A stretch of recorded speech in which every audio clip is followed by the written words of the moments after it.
What's up everyone, and welcome back to the MMA Zone. Today, let's get started with Michael Chandler doesn't hold out hope from Nate Diaz in Khamzat fight. There's no shortage of fighters, pundits, and fans saying that Nate Diaz is simply going to get beaten up and wrecked by Khamzat Chimaev in their UFC 279 clash in September. The fight, which was announced over a week ago, has gotten a lot of attention around the MMA world due to the narrative that has formed over the UFC throwing Diaz to the wolves in this fight. While Diaz is a longtime veteran of the sport and the promotion, and no doubt one of the biggest names in MMA, Khamzat is a rising star who has been lights out in his performances. He showed that he truly belonged among the welterweight elite after he beat Gilbert Burns by decision after going the full 15 minutes with the former title challenger. The fight was exciting and saw action from bell to bell, but Khamzat ultimately convinced the judges that he should be giving the victory here. Another former title challenger, Michael Chandler, believes that Diaz is going to have a tougher time than Burns did in this fight, given the size disparity. Case in point, this is what Chandler stated in a recent interview during the UFC London event. I think Gilbert put on much more of a performance than I think Nate Diaz is going to be able to withstand when you talk about a guy like Khamzat. Khamzat is a big human being at the 170, 185 division. So I think Diaz is going to be outmatched in pretty much every aspect of the game. Chimaev has fought at middleweight before, a full 15 pounds heavier, but his coaches convinced him to fight at 170, knowing how much bigger he'd be against all of his opponents by and large. Diaz, meanwhile, has fought at 155, and while he has experience fighting at welterweight, Khamzat is just a naturally bigger guy. However, Diaz has been known to pull out upsets in the past, and has the experience to be able to make this competitive and could even wobble Khamzat late in the fight, just like he did to Leon Edwards. In addition, the fight is a 5-rounder, non-title main event, and Khamzat has only just gone the 3rd round for the first time against Burns. If Diaz is able to make this fight go the distance, it would force Khamzat to enter new territory in terms of cardio and output. Again, that is assuming that Diaz is able to withstand an early onslaught by the Chechen Swede, who has a history of finishing a majority of his fights in his career. What do you think of Chandler's comments here? Sean O'Malley reacts to Dana White's Petr Yan comments. The Sean O'Malley vs. Petr Yan fight is a pretty exciting, if surprising, addition to UFC 280. O'Malley is not in the top 10 of bantamweight, while Petr Yan is a former champion and ranked number 1 in the UFC's 135-pound division. It's an intriguing fight that many believe is Yan's to lose. Obviously, O'Malley doesn't see it that way. Regardless, the one guy whose opinion matters the most here is UFC President Dana White, who stated in the recent post-fight press conference of the recent Contender Series fights that he had to be convinced of setting this up. This is what he stated in that press conference about it. You know, we were in matchmaking and Sean Shelby actually came up with that fight. Sean Shelby wanted that fight. I said, are you out of your mind that you don't make that fight now, this and that. He told me why you make it, and O'Malley's ready. You know, O'Malley's about to be 28 years old in October, in his absolute prime right now, hits like a truck, you know. He ended up selling me on it. This is how O'Malley responded to White's comments, and if he was offended that White had to be sold on this fight. No, not at all. I think Dana really likes me. I love Dana, so I think with him saying that, it was no disrespect or anything. It's just his opinion, and anybody could have their own opinion. I don't really care. I think that fight gets Dana excited. Dana's been doing this for a long time. He could be getting burnt out of it, watching fights every weekend. What fight is gonna make Dana go, I need to watch that fight, I have to watch that, I have to know what happened? There are very few fights coming up. O'Malley didn't take the words to heart and seems to be using it as motivation to get himself ready to fight the likes of Yan, who is a great fighter with big wins over the likes of Jose Aldo. What do you think about Dana White's comments? And what do you make of O'Malley's response here? Don't forget, in order to see more videos and stay up to date with all the latest news in MMA, that you can hit the like button and subscribe to our channel. Tom Aspinall update following UFC London knee injury. Last week's UFC London event was supposed to see Tom Aspinall have a massive clash with Curtis Blaydes. It was a pretty even fight, as both guys are great young heavyweight fighters. Ultimately, Aspinall suffered an unfortunate knee injury within seconds of the opening bell, and that was that. It's tough to say at the moment, but the injury, judging from his reaction and what we've heard so far, it looks pretty serious. While a diagnosis has yet to be made, this is what Aspinall stated in the days after the event to his fans on Twitter.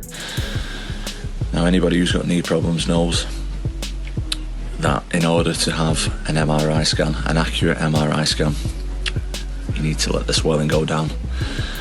So I spoke to the surgeon. We have a rough idea of what it is, but we are currently waiting for the swelling to go down, and I will be having the MRI scan this weekend and having surgery early next week in London. Aspinall goes on to say that he's been pretty depressed since the injury during the UFC London event last week, and that he's been offline, and he later thanked his supporters and everyone who has reached out to him.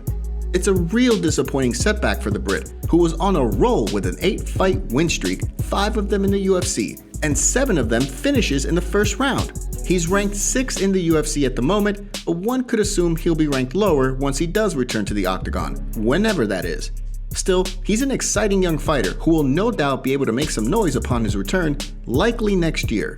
What are your thoughts on Aspinall's prospects when he comes back to the cage, likely in 2023? Do you want $100 in free bets on your favorite fighters this weekend? As the fighters prepare for a win at UFC 277, you can try and take a big win of your own with our partners at DraftKings Sportsbook, the official sports betting partner of the UFC. This Saturday, new users who place a $5 bet on any fighter will get $100 in free bets, win or lose. DraftKings is the only sportsbook that offers same-game parlays on UFC events, so you can double your winnings if you combine different bets like which fighter will win, how long the fight will last, and more. If your same-game parlay hits, then you win double. This weekend, we'll be keeping an eye on Amanda Nunes, Brandon Moreno, and of course, the Black Beast, Derek Lewis. Who are your top picks for the main card? Download the DraftKings Sportsbook app now and use promo code MMAZone. Bet $5 on any UFC 277 fighter to win and get $100 in free bets no matter what. That's code MMAZone this Saturday at DraftKings Sportsbook, the official sports betting partner of the UFC.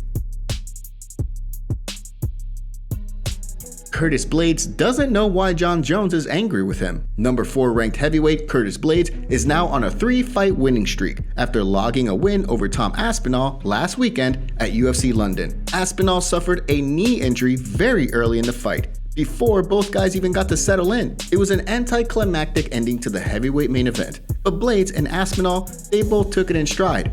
During UFC London Fight Week, Blaydes was asked by the media in London on his thoughts on the long-rumored Stipe Miocic-Jon Jones heavyweight fight. This is a fight that has yet to be officially confirmed, but it's looking like will actually take place. Jones has been waiting for 2 years to make his debut at heavyweight and will most likely do so against the former heavyweight champion, Stipe, sometime later this year. Blaydes spoke his mind and stated that he feels Stipe would win, if only because he has the experience at the weight level. Well, Jones took those words, channeled his inner Michael Jordan, and took it super personally. This is what Bones tweeted after hearing those words. "Focus on your fight this weekend, Tiny. You've been rooting against me for years now. I see you. Hating on me won't propel you into being a champion. Less hate, more work." In response to those comments, Curtis Blaydes, while on the MMA Hour this week, stated that he didn't mean any disrespect. In fact, he doesn't really understand why Jones is angry about his comments. He feels that his pick of Stipe over Jones is fair, given that Stipe has been in 5-round heavyweight bouts. He also feels it's not bad to not have knockout power, and cited Khabib Nurmagomedov and Israel Adesanya as examples. Then he stated this to Ariel Helwani.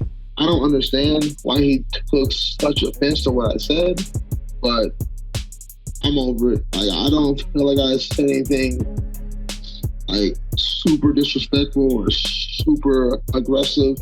That's just maybe he had a few too many drinks that night. I don't know."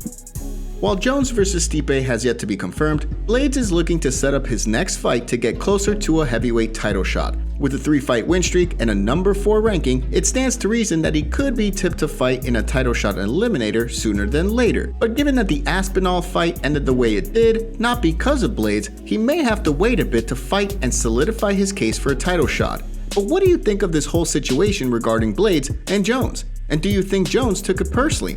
And what do you think about Blaydes' response here? And what do you think is going to happen in that fight? Because we see Khamzat Chimaev, this incredibly big favorite. It might be the biggest male favorite we've seen in a UFC main event ever. So is Amanda Nunes. So is Ronda Rousey. I could go on for days with this.